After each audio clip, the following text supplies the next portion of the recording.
Random sampling techniques are used in statistics to select a subset of individual or observation from a larger population.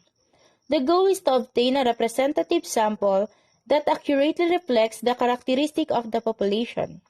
There are several different random sampling techniques, each with its own advantage and application.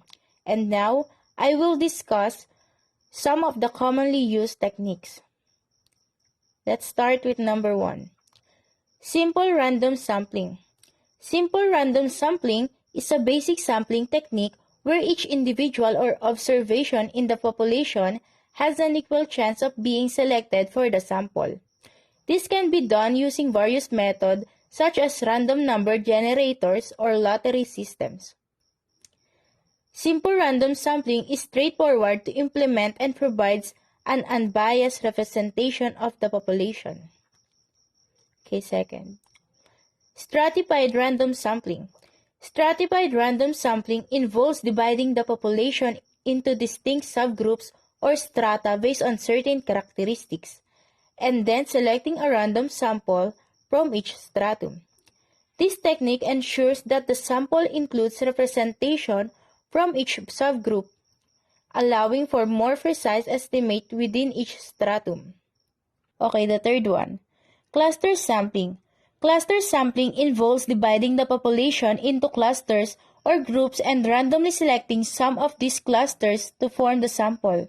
For example, in a study of students in different schools, the schools themselves could be considered clusters. Cluster sampling is often more practical and cost-effective when the population is geographically dispersed or when it is difficult to obtain a complete sampling frame. Okay, next. Systematic sampling. Systematic sampling involves selecting individuals from the population at regular intervals.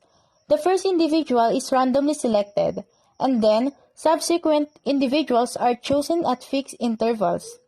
This technique can be more efficient than simple random sampling and provides a representative sample if there is no hidden pattern in the sampling frame.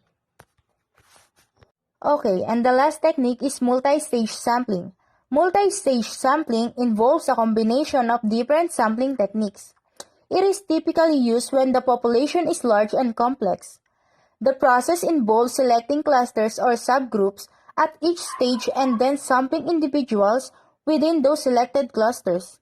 This approach allows us for more efficient sampling while maintaining some level of randomness. It is so important to note that these sampling techniques are based on the assumption of randomness, which help to reduce bias and increase the generalizability of the findings. The choice of sampling technique depends on the research objectives, available resources, and the characteristic of the population under the study.